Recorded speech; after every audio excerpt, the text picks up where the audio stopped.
everybody, it is Blonde Blitz time. Let's go. He's had, but I still like the Commanders.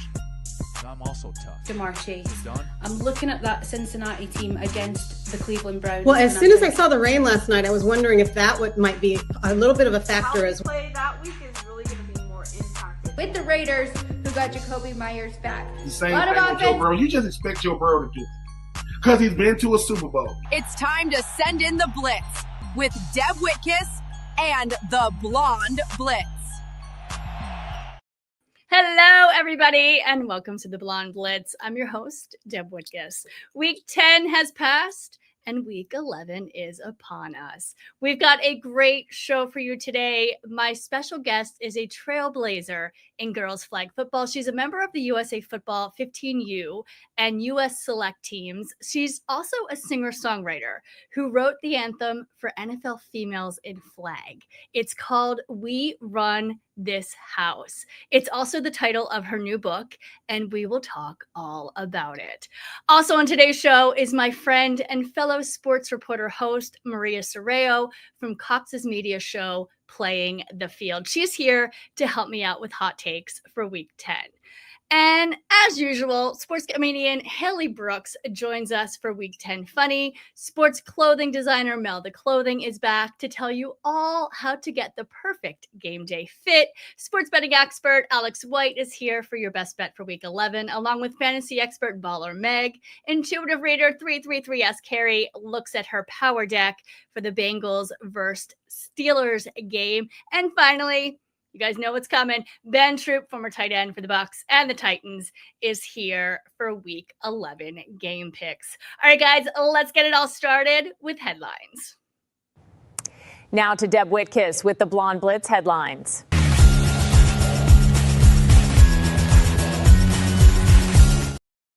Week 10 was loaded with comebacks, milestones, and standout performances across the league. The Bears, Texans, and Colts all won on game-winning drives, continuing a season full of late drama.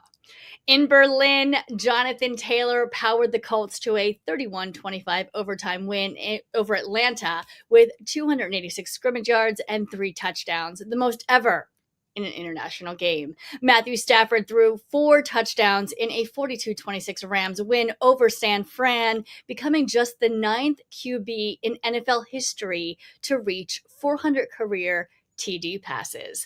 Lamar Jackson earned his 73rd win in 100 career starts as Baltimore topped Tennessee 27-19, while Devon Achane and Trayvon Henderson each broke the 200-yard mark in dominant rushing performances for Miami and New England.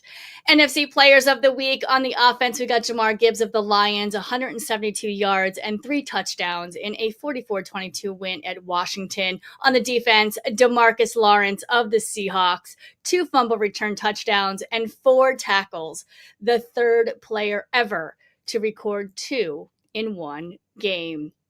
And on special teams, Nathan Shepard of the Saints blocked a key field goal and added a sack in a 17-7 win. Moving on to AFC Players of the Week on the offense, we've got Jonathan Taylor of the Colts, 286 scrimmage yards and 3 touchdowns in Berlin, breaking the international single game record. On the defense, we've got Danielle Hunter of the Texans, 3.5 sacks, 4 TFL, and a forced fumble in a 36-29 comeback win. And finally, on the special teams, we got Kwe Nwangu, 99-yard kickoff return touchdown, his 5th career return score of 95-plus yards. All right, guys, that is your headlines for Week 10 of this 2025 NFL season. Next, we have one of my special guests. She's a friend. She's also a fellow sports reporter and the host of Cox's Media, Playing the Field. She's here to help me out with hot takes for Week 10. Everyone, please welcome Maria Sorreo. Next caller is Deb Whitcas, who says she has some really hot takes.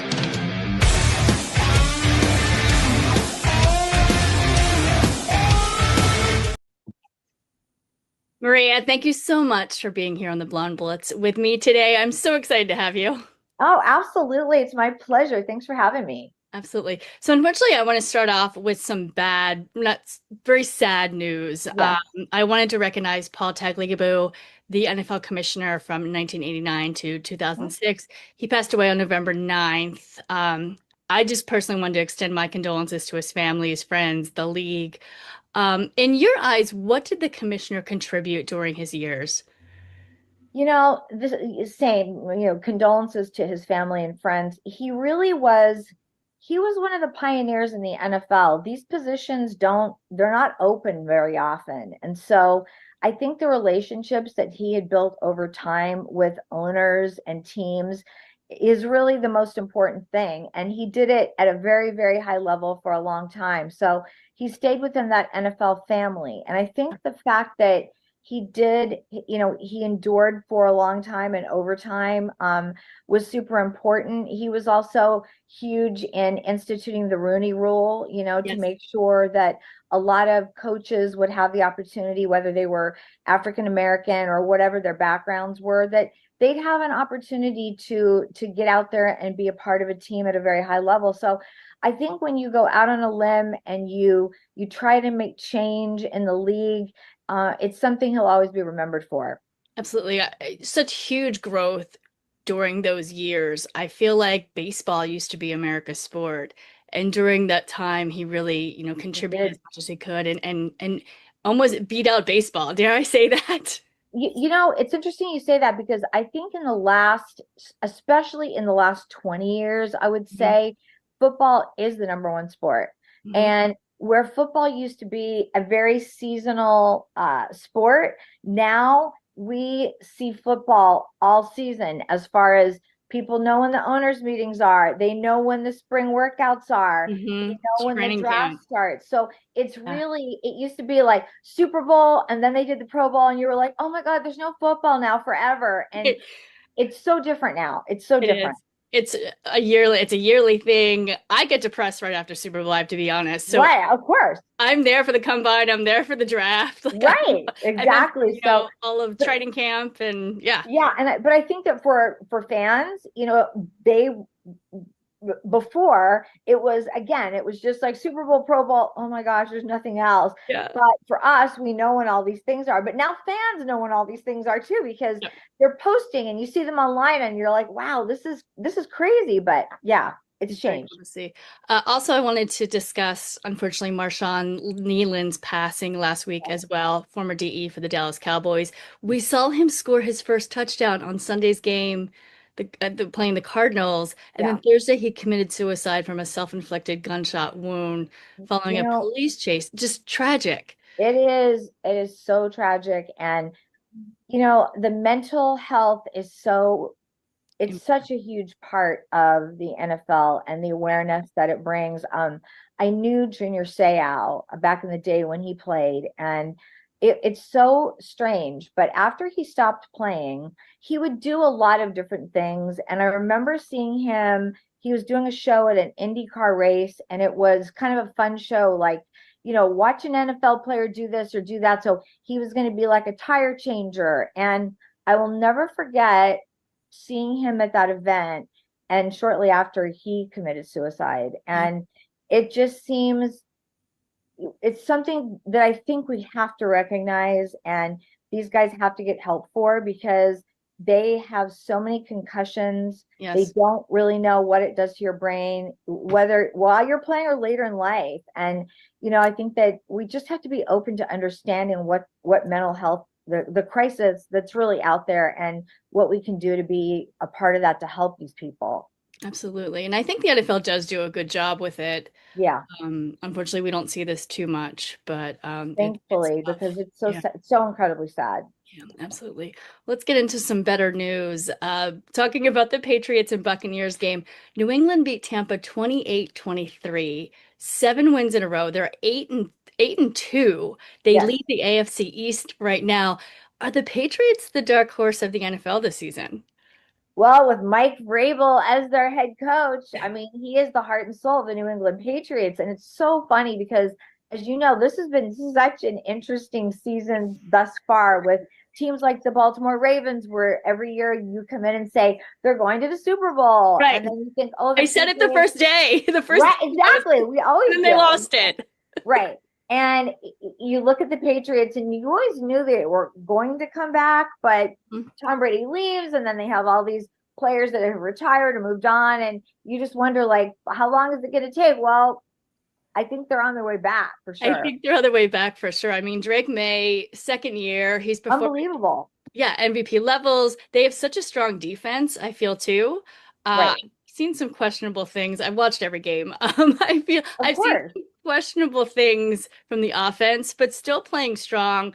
I do think they have a little bit of an easy schedule, but they beat Tampa Bay. Yes, I mean they have to play teams like Miami that are not doing well. I mean, teams within their division, so you have to kind of go, well, you know, the Jets, I don't know if that's really a huge win, but I think that they're on their way back. Do I put them in they're going to the Super Bowl category? I don't, but I think that they have to beat the best, right? So they're going to have to beat Kansas City. Denver is on its way up. There's many AFC teams now that you're kind of going, they're really good, and maybe they'll make the playoffs, and I think that's going to be a huge win for them. And I think so too. I don't see them getting to Super Bowl, not this year. Not this year. Soon though. I mean, they're definitely on the up and up. They're on the rise. I'm so excited for all my Patriots fans because they with Tom Brady leaving and all of that, and then the last couple seasons, some of my friends were actually rooting for them to get the first pick in the draft. Like they were rooting for them to lose, which you never want to see, right? Ever. No, I hate when people say that too, because I'm like, no, that means you're gonna have a terrible season. So it's awful. I was talking about another positive thing. Keenan Allen, who I love. Yes.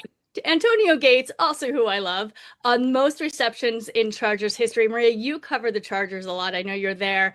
How do you feel this season's going for them? You know, I think they are another AFC team that's on their way up. And I was there the other day when he broke the record, and he is so grateful. And Antonio is just such a nice person. I know that he was very, very happy to see Keenan do that, you know. So there is this feeling, this camaraderie, because once a Charger, always a Charger. But as far as the team goes, I have to tell you, Justin Herbert has found his head coach in Jim Harbaugh. They are in love with each other, and we kind of knew that, right? They are really. They're kind of morphing into the same person. It's so funny to now watch the way that Harbaugh talks in interviews, and I watch the way that Justin's talking. And I'm like, wow, they really do connect on a very, very high level. And the wide receiver I tell everybody to look out for is Ladd McConkey. Yes, I could have said it McConkey, he's unbelievable, yes. Very low key, very under the radar, but he's excellent. And it's interesting because I remember last year seeing him for the first time and just in practice, and I was like, wow, who is this guy? He almost reminds me of when Cooper Kupp first came to the Rams. He plays at that level as far as I'm concerned. And so I think the more they can get him the ball, and with Keenan Allen there with them, I mean, it's such a good tandem of wide receivers. So, I mean, they're looking good. Their O-line has been decimated this year. And I'm going to tell you that next man up mentality has worked for them. And I'm so proud of the way that they're playing, and they just are continuing on. So, I mean, beating the Steelers, Aaron Rodgers, yes, he looked old, and that's kind of tough to see because the week before he played great.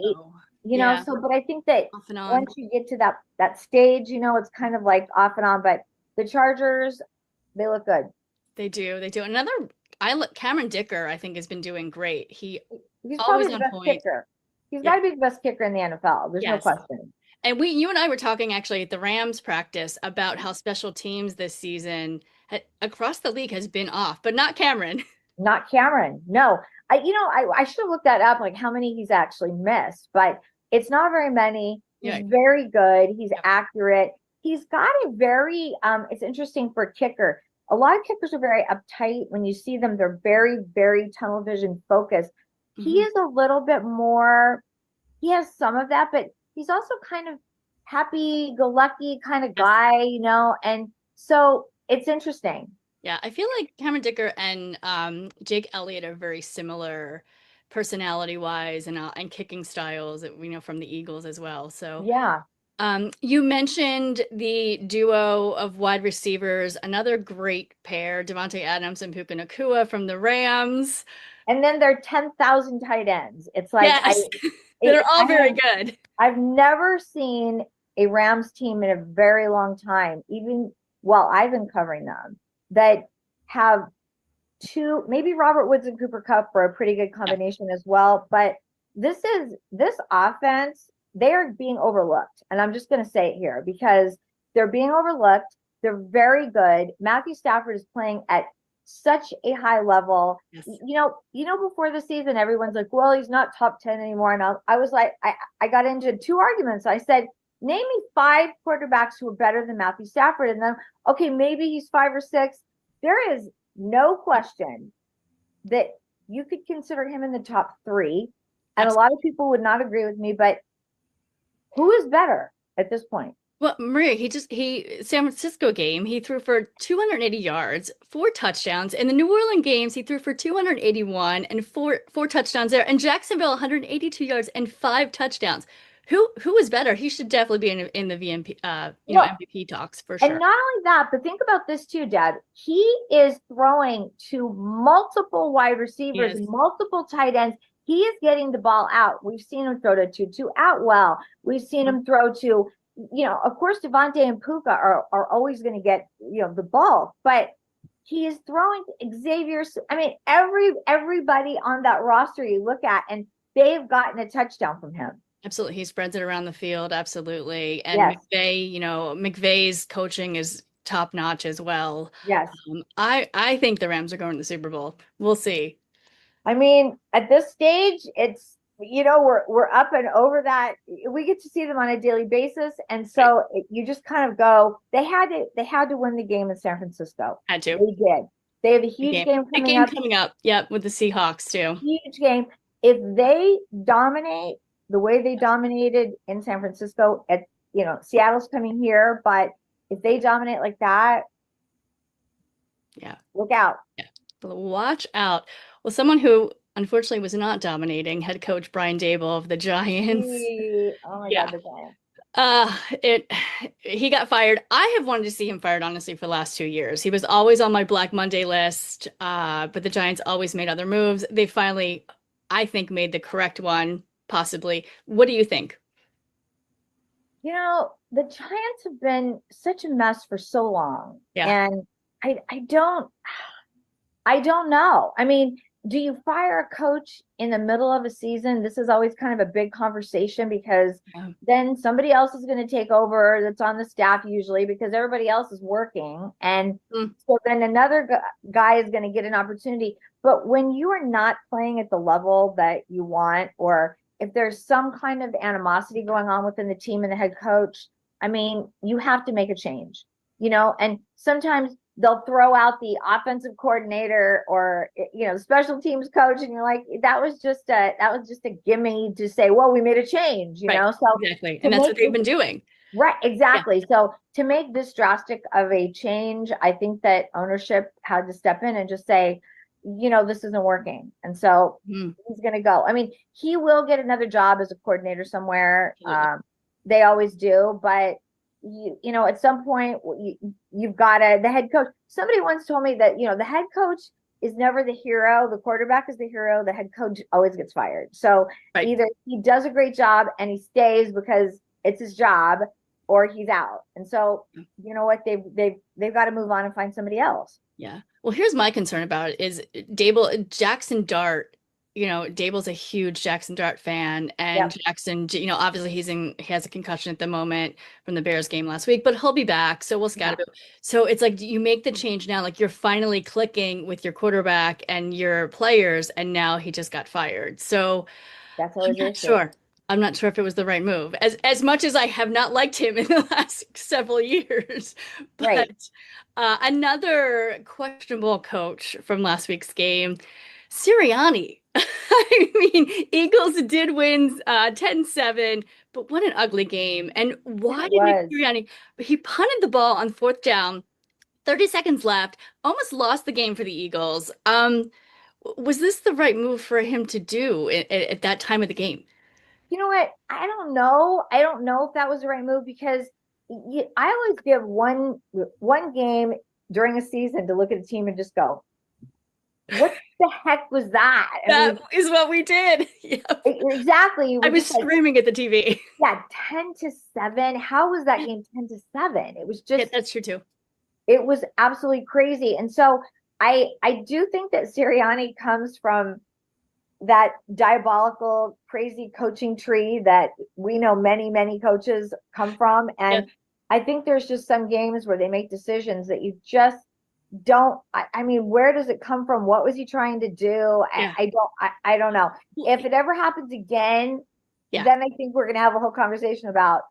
But I will tell you this: he has made some questionable moves that I've wondered about over the years. And absolutely, of course, they win the Super Bowl, and everything is perfect. But he's a wild card. I'll give him that. I don't know if you want to take that as good or bad, but sometimes he makes decisions that you just kind of go, What was that? Yeah, and this was absolutely one of them. Yeah, he wanted to end the game by scoring and getting the 6-point lead, and at that point, it just didn't matter. It just mattered that they were going to win the game, and I would have punted the ball, but I'm not a coach, so right. Yeah, you know what? It's on him because, like I said, if he does bad things, he's going to get fired.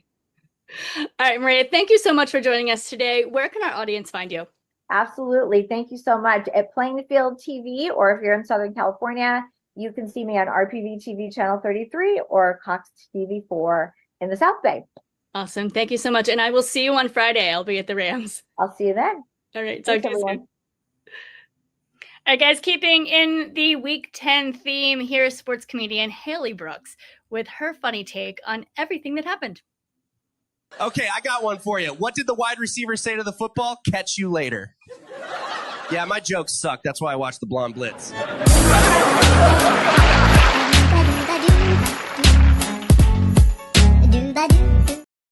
Haley, hey. Hello. Hi, Deb. How are you? Good. How are you? How's my Philly girl doing? We're here. What did you think of the play that that game was so boring. It was so like I would have rather watched my toenails grow for the first like 3 quarters. But I mean, it had a great little payoff at the end. But my God, get to it. Yeah, right. It was.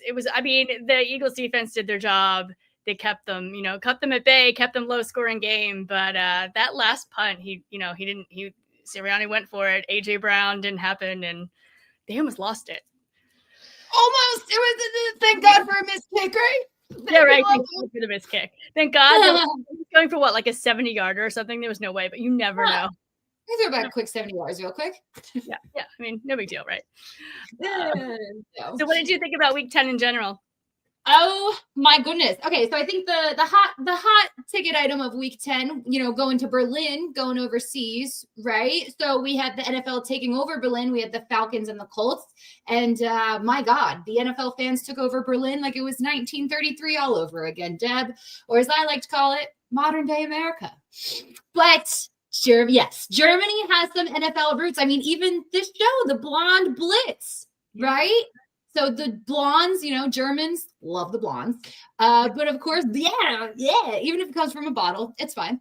But the Blitz, like your show Blitz, comes from Blitzkrieg, which is German for rapid attack. Like when Bill Belichick gets a hold of the sleeves of a hoodie, he blitzes those things right off at the seams, right?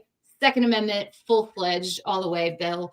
But for the attendees, no, he's doing fine. He's doing 27-year-old fine. He'll be fine. Or however old she is. You have a point there. But in Germany, I've been reading a lot of the articles. Obviously, I wasn't there. I can't afford that ticket. Like they were like starting at like $200 for the game. Yeah, not for me. For the 70,000 people that went, have at it. Congrats. But from what they've said, as far as the stadium food was very interesting. They renamed some of the menu items, like the ballpark hot dogs. They were called Anne Frank's. And the hamburgers, well, they were called Here Burgers. So there was a lot of interesting things for those who attended. Some of the positives I saw, the ease of getting into and from the game apparently were immaculate. I guess they put the very hard to do. That's the biggest part about why people do not go to NFL games, because the getting in and getting out sucks. Like it's I have to wait 30 minutes just to get out of my parking spot. I'm not going to do it. But Germany, they seem to have figured it out. But a lot of people said they saw a lot more people going in than coming out. So they're putting those old trains back to use, I guess. But one complaint was that the lines for the concessions, people said that they were starved in line waiting for hours for food, which I believe to just be a good old authentic German experience. Now, I know what you're thinking. Enough about the Holocaust. We get it. We know what Germany did. But Germany's done a lot of other really cool things, Berlin in particular. In fact, the stadium where they played, I'm going to say this so wrong, Olympiastadion. To say it angrily, Olympiastadion. That's where the game was played. But that's also where, back in the day, that's where Jesse Owens won those 4 gold medals right in front of Hitler. Yeah.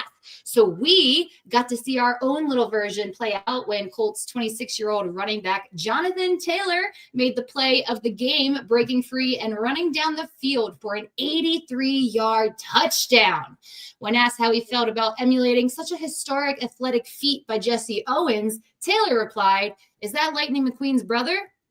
When the Germans were asked about Taylor's NFL performance, they replied, "She hasn't been here since July of 2024. But back to us here, right, Deb? Our birds, we talked about it briefly, took on the Green Bay Packers in a terribly low, boring scoring game. I think for the first 3 quarters, I said I would have watched my toenails grow, but I think I would have rather watched meat being packed, which is what the Packers are named for. This is new information to me. They may be cheesehead, but the green and yellow are full-fledged meat packers. Green Bay is the NFL's 3rd oldest team and was literally named from the Indian meatpacking company. If we want to talk about offensive Indian team names, I would have started with the Indian meatpacking cheeseheads. That's the name that I would have renamed.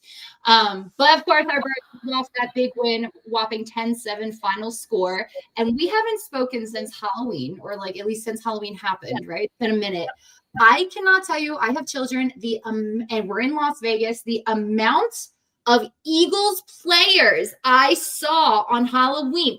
It was immaculate. It was so beautiful. Every small child who dressed up as an NFL player, they were an Eagles player. However, I saw a lot of Hurts jerseys, and I thought that was weird because if you wanted to dress up like a scary Eagles player, I would have gone with Michael Vick. Oh, yes. Great football player. Questionable on the scale. Questionable morals. Yeah. Don't they all? I agree with that. Any AJ Brown jerseys there or no? All Hurts. No, it was all Hurts. All Hurts. That's all they know. So the Hurts is our new Tom Brady, and yeah, I'm here for it. All right. Well, Haley, thank you so much. Where can our audience find you? Hey, you guys find me on Instagram at Haley Brooks is here or TikTok, Haley's Happy Hour. Awesome. We will see you soon. Bye. All right, guys, my next special guest, she's a 15-year-old trailblazer in girls flag football. She's a member of the USA Football 15U and US Select teams. She's also a singer-songwriter who wrote the anthem for NFL females in flag called We Run This House. It's also the title of her new book, and she's here to talk all about it. I'm still waiting for my invite as a special guest on the Blonde Blitz. My agent is waiting for your call, Deb.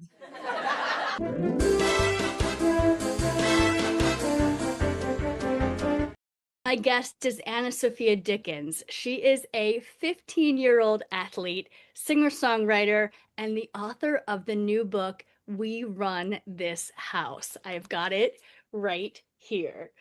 She is a wide receiver on the USA Football #1 ranked 15U women's flag football team and a player on the US Select team. All right, so Anna Sophia, why football? Why do you love it? Well, I love football for so many reasons. I've been playing my whole life. One of the biggest reasons is that my dad loves football and so does my brother. And growing up in kind of a football family, just being able to play football and give other girls that opportunity to play is like really exciting to me. So football's been really fun my entire life, and I'm so glad I get to keep playing it. What age did you start and where and why? I started playing flag football when I was 5, and I was on my older brother's team because there weren't any girls' teams. There wasn't any girls' divisions to play in. I played in Matt Leinart, our local league. And I just played on my brother's team, and my dad was the coach, and I had the best time, and that's what kind of started my flag journey. And what was it like playing with the boys? It was different. I think that it definitely shaped who I am and shaped who I am as an athlete, because playing against boys and on a team with boys is definitely a different environment. It's a little bit more competitive, especially as a girl trying to prove that you deserve to be there, even if you're 2 grades younger and a girl. So I think that playing with boys was much more competitive, but it makes me grateful that I get to play with girls now. You had mentioned in the book you did an interview with Andrew Whitworth, a former offensive tackle, 16 seasons in the NFL, and he talked about how it's good for athletes to play different sports. So talk a little bit about how you feel about that.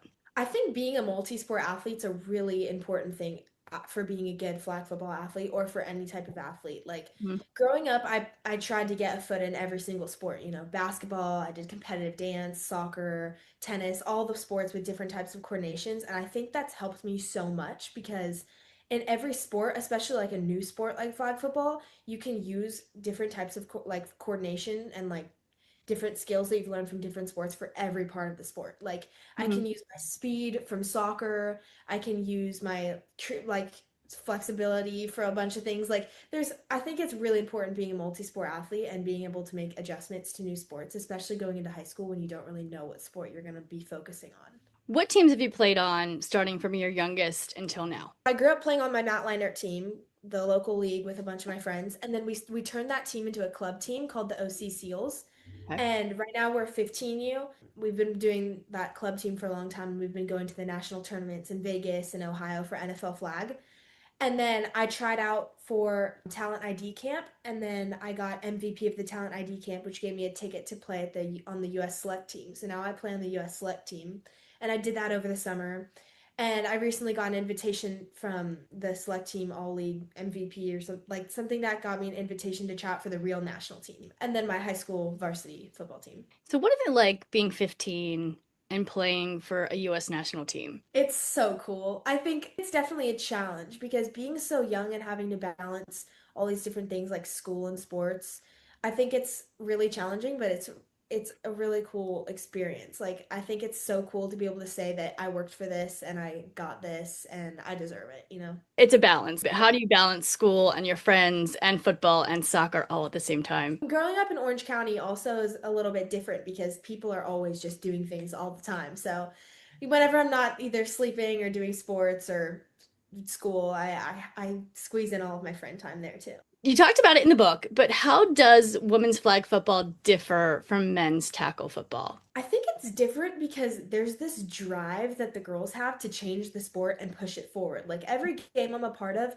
it's super cool because there's a rule change. And like you're not going to see that like growing up playing a sport. Like I'm playing a game where every game there's some sort of like something you've never seen before. I can make up a move. I think that's like is the difference between flag and tackle because right now the rules are kind of different and growing. For the future of the game, I still think it'll still be different because girls are going to want to play America's favorite sport and impress the world and play this really fun sport that everyone loves to watch. So you're a wide receiver, and how did you figure out that position was for you?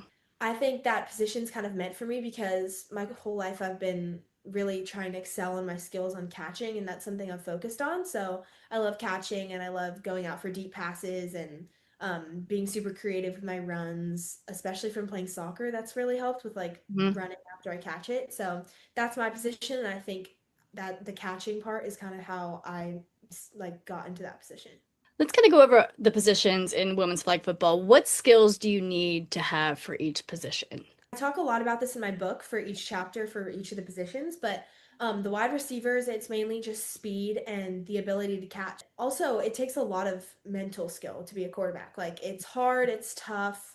Same with the receiver. Like you have to push everything out of your head. You have to push the whole audience out of your head when you're going up for that end zone pass. Like it's a whole different job. As a defender on flag football, it's less about the physicality as it is in tackle football. I mean, there's a lot of physicalness to this game because, the rules are iffy about how contact it is. It's no contact, but you have to be really physical. But it does take a really physical safety and corner who are in the back on defense. And then in the front, it takes quick, fast flag pullers. I play middle linebacker and I play rusher. And it takes having to be able to run super quick to the other side of the field and pull a girl's flag. You talked a little bit before about football is a mental thing as well as physical. I wanted you to explain what you called your flow state in the book. Well, when I get into the game, everything shuts out. It's just I know a lot of the athletes can definitely relate to this, but my mind kind of turns off and it's almost like just being locked in. Like the flow state is like just me relaxing and only focusing on my job. I'm not focusing on my math test. I'm not focusing on my friend drama. I'm not focusing on what the coach is about to say to me. When the ball's in the air, I focus, I lock in, and I'm in my flow state, and all I think about is how I'm going to use my hands in a diamond. I'm going to catch the ball. Like that's all I think about. Mentality is a huge thing in flag football. What prompted you to write a book about women's flag football? Well, I got really inspired by all of the support all of these brands were giving girls in flag and how fast the game was moving forward, and I really just wanted to be a part of it. Another thing is, growing up, I was lucky enough to just be in the right place in the right time. I'm not the best on my team. I'm not any of that. I was just so blessed and lucky enough to be taught from the best coaches, from the select bowl coaches, from my coach Jason Geyser, who was my Matt Leinart girls team coach, who's my club team coach, who happens to be the best coach in the country for high school sports. And to get all this advice from people who want to help with mentality, like Michael Strahan and Andrew Whitworth and NFL players, just getting all that advice, I really, really wanted to put that all into a book and give it to girls so they could have that advantage too. Can you give me an overall synopsis of the book? Yeah, the book has things about mentality. It has tips for all of the positions that you want to play. It kind of has my backstory and how the game is growing, like how fast flag is growing, and just tons of tips for every single position and how you want to play, and it's just tons of advice from all of the best. I love how you broke down every part of flag, to be honest. You made the differentiation between men's tackle, and you talked about team bonding, which I loved, how important that is, how to walk into the room. You guys are blinged out. You have confidence. It makes you feel better, kind of dressing for the part. You talked about the mental game as much as the physical. You break down the different positions. There was 2 or 3 things that really stuck out in my head when I read the book. I love how you included interviews and advice from the NFL pros. You interviewed elite quarterbacks Matthew Stafford, Jared Goff, former NFL Andrew Whitworth, Michael Strahan. Those interviews are really hard to get. You also mentioned several players, Tom Brady, the GOAT, Patrick Mahomes, Julian Edelman. What made you include NFL in a women's flag football book? Flag football is just being taken from the NFL and like being taken from the game of boys tackle. So just to have that base and the best of the best from the base sport, but from those players, they also talked about how they wanted to play flag too. Like Matthew Stafford mentioned how he might want to join flag like professional. So I think that's really cool that a lot of those professional players that play from the base sport can give you advice to this new sport that's being created from it. And what was one takeaway from each of the interviews? Also interviewed Deanna Flores and a bunch of like the big flag girls. So then there's like both interviews from both of the sports. But my biggest takeaways, I think for the Whitworth one, I think the coolest thing was just being a multi-sport athlete because that really resonated to me from playing all these sports.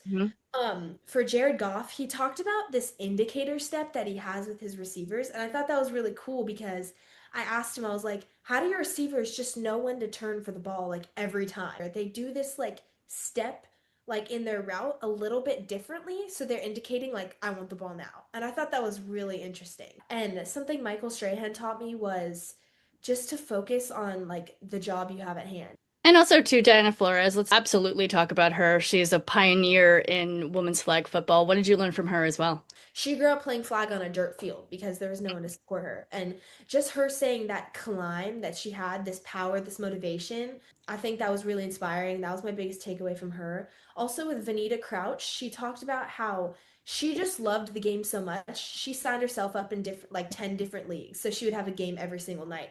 And Deanna Flores and Vanita Crouch, they're perfect examples of the drive that girls have for flag. And I thought that was super inspiring. And like, You also included spotlights of your fellow teammates, which I thought was so special.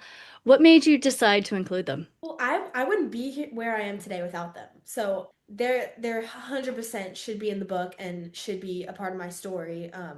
And they're all just so special too. I mean, my teammate Skyly Sid, she's so fast. My teammate Tessa Russell, like she was the first girl in flag to actually go up and snag the ball in the air better than any of the other girls, just like the guys could. So I thought that the girls on my team were really inspiring, and I was like, I need to add every single one of them into this book because they all have important moments of my life and of the game of flag.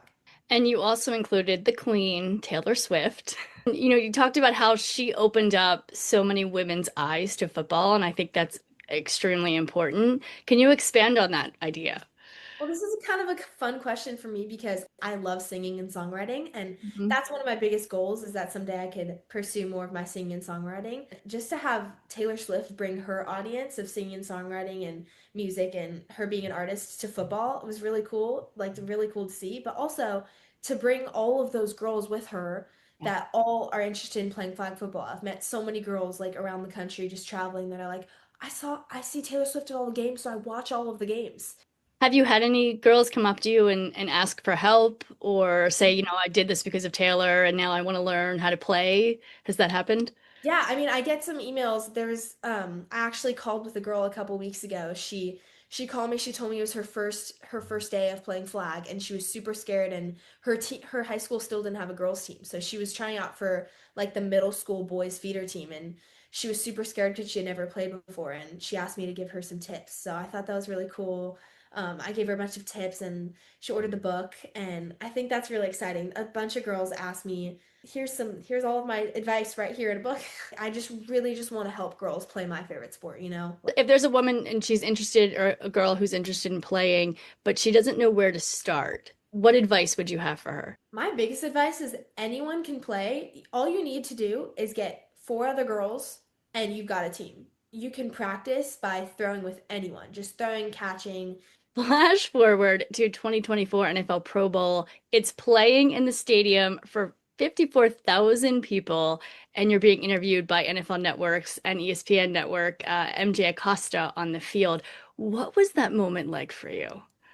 I mean, that was definitely the coolest moment I've ever had in my entire life. I mean, just to be appreciated and just to be able to show these girls the thing that I love and show all the people in the stadium, like, I want to move this game forward, and just to be like recognized was really cool. Like, that was a really cool moment for me. What do you think the future of women's flag football looks like?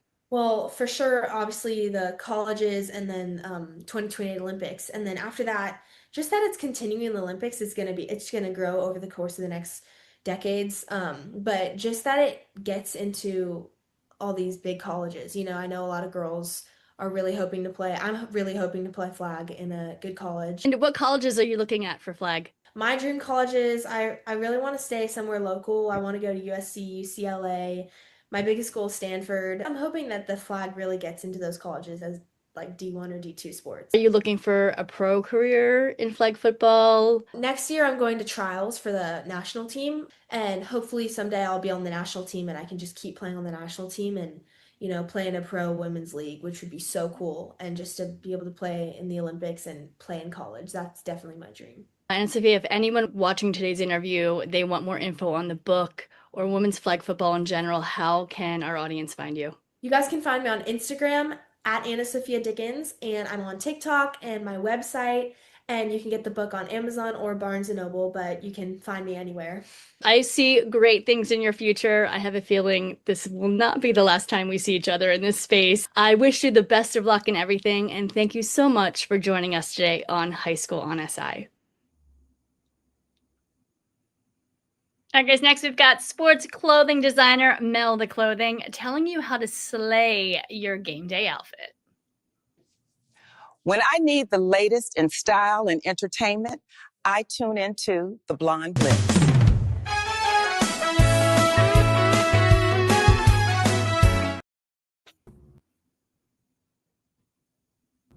Hey Deb, thanks for having me on the Blonde Blitz.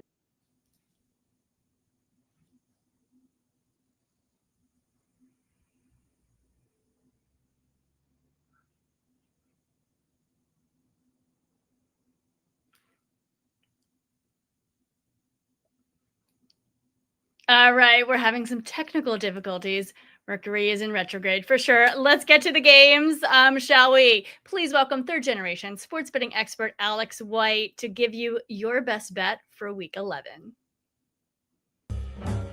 It's time to get some NFL betting advice from Alex White and the Blonde Blitz. Win big so I can rob you later.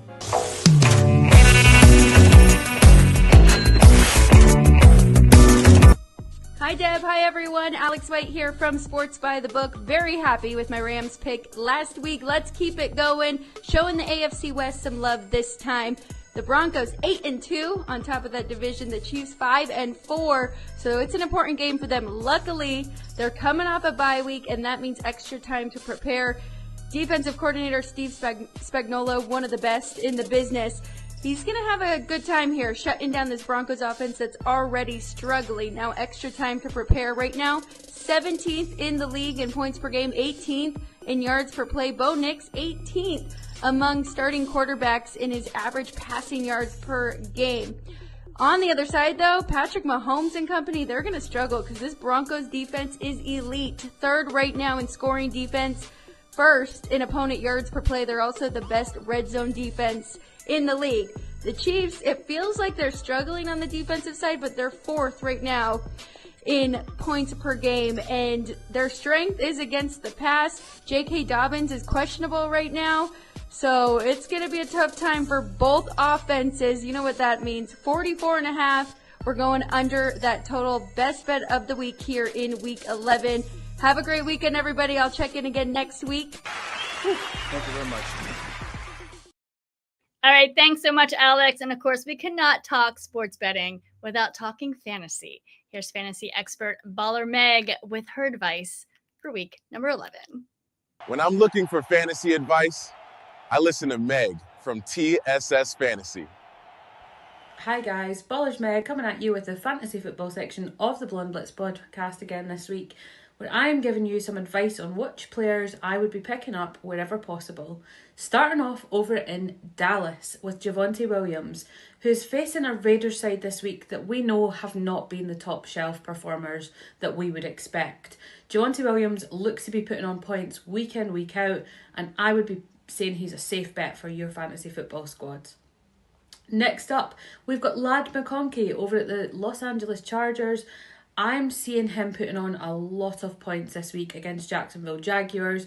I think he has got an absolute field day to have, excuse the pun, against that Jaguars side, and I'm excited to see what he can do as well. Finally, last but not least, Woody Marks over at the Houston Texans. I'm seeing him again having so much potential this week. He's facing a Tennessee Titans squad that have been on that struggle bus all season. They have struggled to even get that one win. So I'm saying that Woody Marks is a safe bet to add to your fantasy team this week.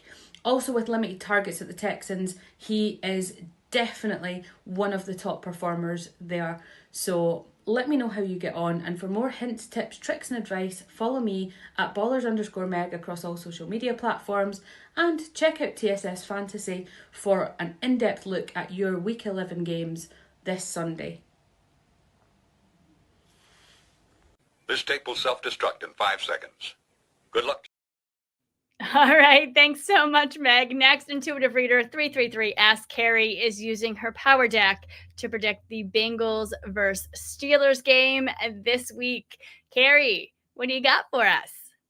Let's see what the power deck cards say about these NFL team futures.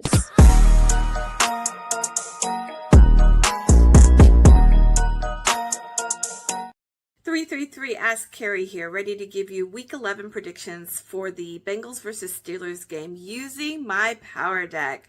So there are two major transits astrologically that are going to be impacting this particular game, I feel. And that's going to be first Mercury retrograde. Now, Mercury retrograde is a very slow moving time. That's right. We feel like our feet are in mud. We also have miscommunications, transportation breakdowns, misunderstandings.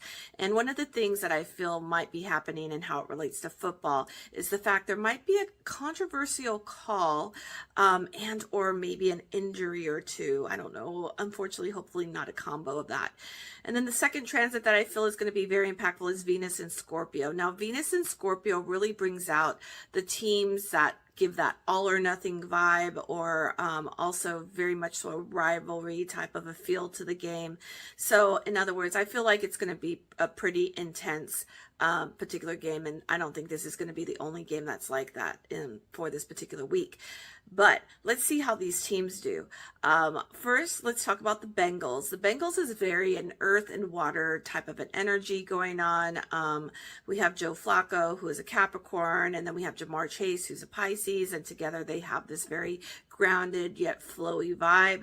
And then they proved that last game, and it was a pretty close one for them. So I'm sure that they're going to hope that they could only do that again and resurrect that type of energy.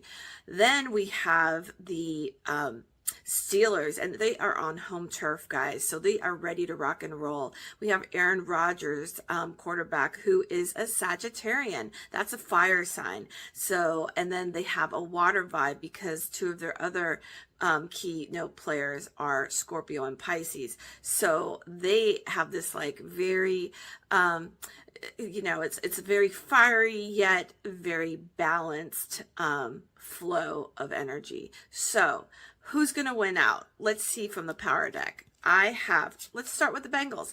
I have the Queen of Pentacles, or the Queen of Clubs, which kind of indicates that they are coming off of a very money-making type of a game or a feel. And then we have the Two of Diamonds for the present card. Two of Diamonds indicates that at halftime they might be pretty close, neck to neck in scoring. And then the Three of Spades, though, is their final card, which means that in the future they are going to have a loss, and it might be related to this game. Now, what's happening for the Steelers? First of all, guys, they're on home turf, so they are super happy to be coming back onto home turf with the Three of Diamonds. They are on a great streak here with their ranking.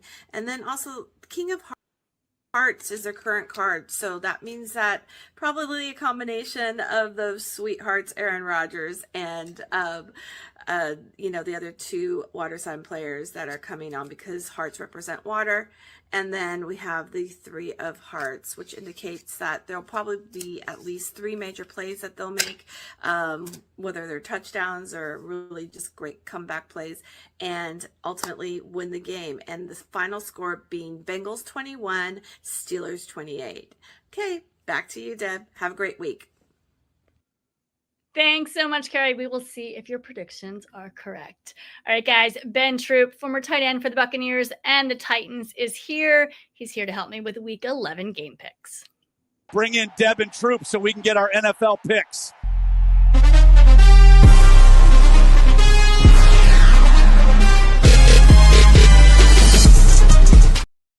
Hey, Ben. How are you? How you doing, Deb? I'm really well. How was your week? Oh, it was good. I mean, the Titans didn't play, so I didn't have to worry about that misery. But Florida did play and look awful. So, but I mean, I'm always looking forward to these games. I'm always looking forward to the games.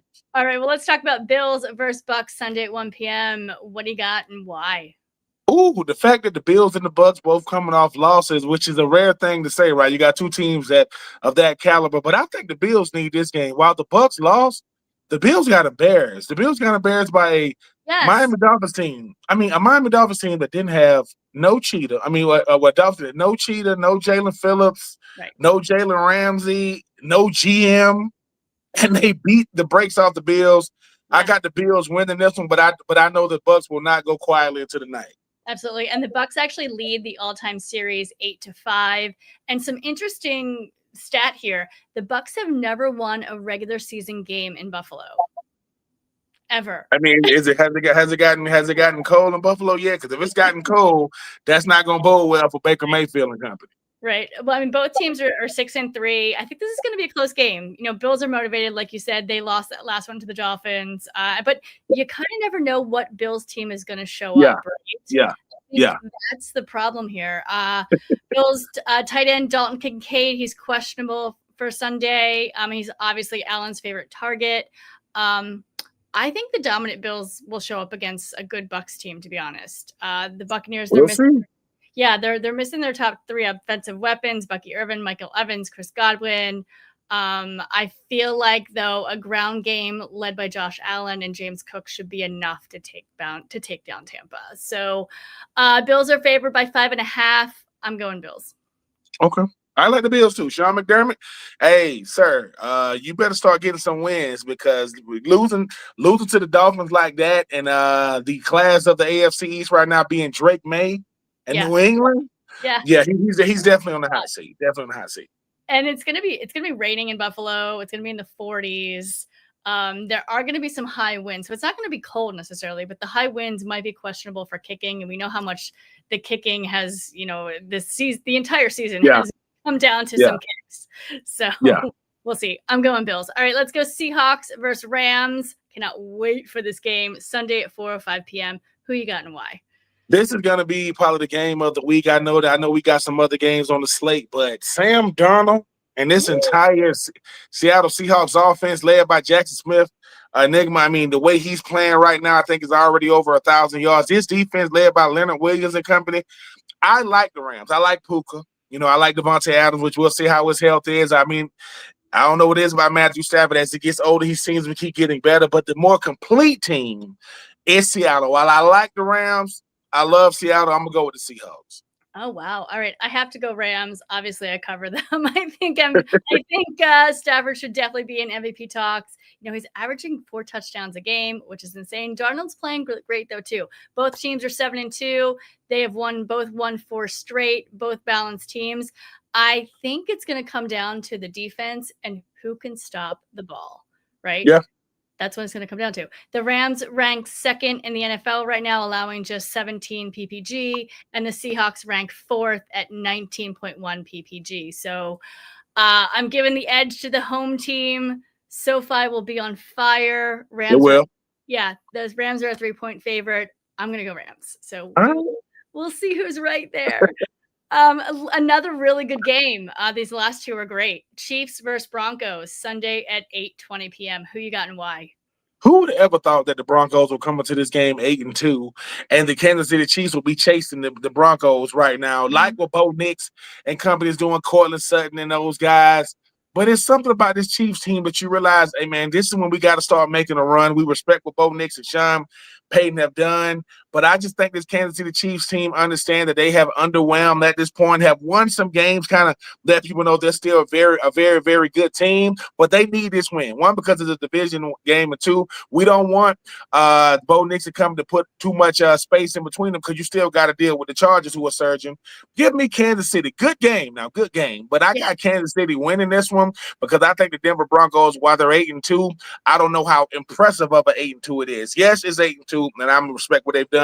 But I'm going to go with a better quarterback, better coach. That would be Andy Reid and one Patrick Mahomes.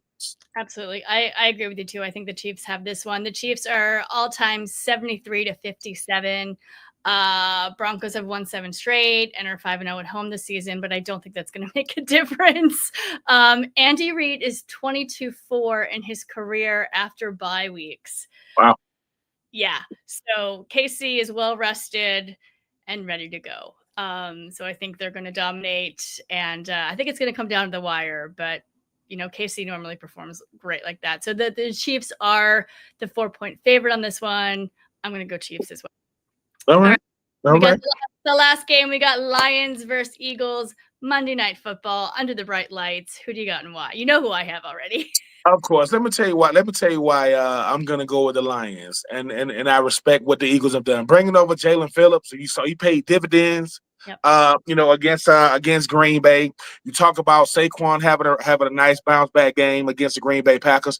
But Nick Sirianni doesn't get enough credit for how much turmoil he has to deal with within the locker room. A.J. Brown is making a lot of waves right now. He's not getting the football. He's not happy, and he's not supposed to be. They are winning, but he seems like a very disgruntled wide receiver right now. He's not a diva. He's just disgruntled. I know he had a lot to say today in the media.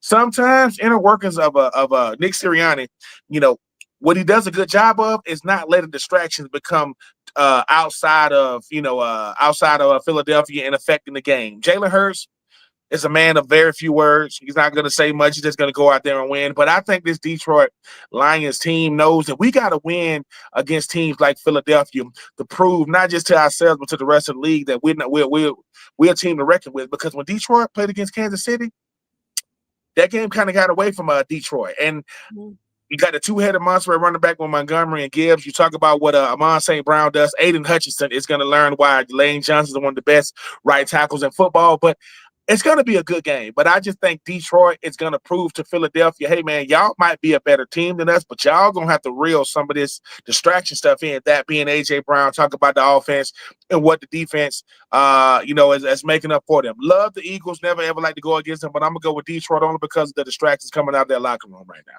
Yeah, no, and I agree with you. This is going to be a great game. Lions have a really good shot at this one. This could be the NFC Championship preview. Let's be honest, right? And it'll definitely be a playoff preview in general. All-time Eagles are 18-16 with the Lions. What else here? Lions are 6-3. Eagles are 7-2.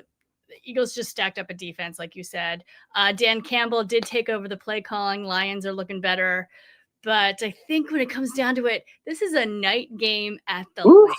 It's one of my favorite times of my life, right? When I am at a night game at the link. It's so much fun. You mentioned Aiden Hutchinson, fabulous defense, but can you stop Saquon? Yeah. You think you can? Can you stop AJ? Can you stop Devonta Smith? Can you stop Jalen Hurts? Can you stop Dallas Goedert? It's a lot of moving parts. It's really a pick your poison type offense. It just comes down to what type of play calling are they going to do? Are they going to be aggressive? Are they going to be conservative? Are they going to run the football? But if anybody can right the ship, it's Philadelphia. I think they don't care how they win at this point, Deb. I just think they want to win. It's just they're going to have to reel AJ Brown in because it's one thing for a star player to say something, but it's another thing to be asking his teammates about what he's saying. Because I can't validate or invalidate what the man is feeling. It's just we winning, and sometimes winning don't mean that you're going to be a key contributor. He just don't have the numbers he's used to having. Right. No, yeah, absolutely. I actually do think that this game will come down to Jalen's run game too. He's going to have to do a little bit of a run game here to beat the Lions. So Eagles are favored by 2.5. I mean, I'm going Eagles. All right. You can never go wrong picking the Eagles. Let me just always say that. Never go wrong with that. Absolutely. All right, guys. Ben, thank you so much for being here. Your show is up next. No weddings in the fall. Everybody stay tuned, please. Today's show is sponsored by Wish LBI and Underdog Fantasy. Go to Underdog Fantasy and use promo code BLONDE and we'll double your deposit up to $100. All right, guys, if you liked tonight's show, please subscribe, and you can follow us on all socials at The Blonde Blitz. All right, guys, football forever. See you next week. Go Birds.